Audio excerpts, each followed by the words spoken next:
স্নেহ, দয়ামায়া, ভালোবাসা ইত্যাদি হৃদয়ের কোমল বৃত্তগুলি আল্লাহ পাক কেবল উন্নত জীব মানুষকেই দান করেননি, ইতর প্রাণী পশু পাখিকেও দিয়েছেন। তাই মানুষ যেমন অতি আদর যত্নে সন্তান সন্ততিকে লালন পালন করে, পশু পাখিও এদিক দিয়ে কম নয়।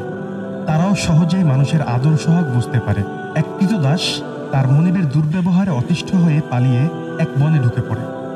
বনের ভিতর দিয়েই পথ চলতে চলতে সে দেখতে পেল একটি সিংহ এক স্থানে স্থির হয়ে তার দিকে একটি পা বারবার উঠিয়ে কি যেন ইশারা করছে। সে সিংহটিকে অসুস্থ মনে করল।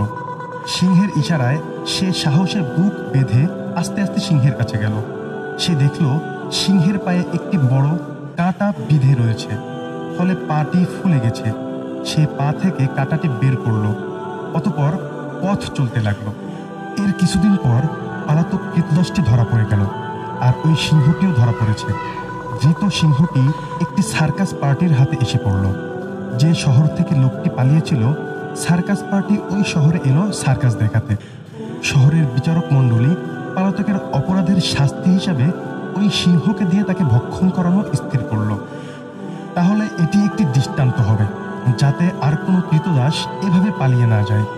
বিচার ব্যবস্থা নির্মম মনে হলেও সে যুগে সেটি মোটেও নির্মম ছিল না। যা হোক, তারা ঘোষণা দিল অমুক দিন অমুক সময় পালাতককে সিংহের সামনে নিক্ষেপ করা হবে। কিভাবে সিংহ তাকে ভক্ষণ করে এ দৃশ্য দেখতে প্রচুর উৎসুক দর্শক উপস্থিত হলো। চারিদিকে লোকে লোকারণ্য, মাঝখানে পালাতক লোকটি। এখন সিংহটিকে শিকল লাগিয়ে খাঁচা থেকে ছেড়ে দেওয়া হলো। সবাই ভাবছিল ছাড়া পেয়ে সিংহটি আক্রমণাত্মকভাবে দৌড়ে তাকে শেষ করে দেবে। কিন্তু এ কি, সবাইকে বিস্মিত করে সিংহটি তাকে খেল না, বরং পালাতককে সে সঠিকভাবেই চিনল। সেই তার পা থেকে কাঁটা বের করে দিয়েছিল। শিক্ষণীয় বিষয় এটাই যে একটি ইতর প্রাণী তার পা থেকে কাঁটা বের করার কৃতজ্ঞতা প্রকাশ করতে পারে, আর আমরা মানুষ সৃষ্টির সেরা জীব হয়েও কৃতজ্ঞতার বদলে যত রকম অন্যায় ও অকৃতজ্ঞতা প্রকাশ করতে মোটেই কার্পণ্য করি না।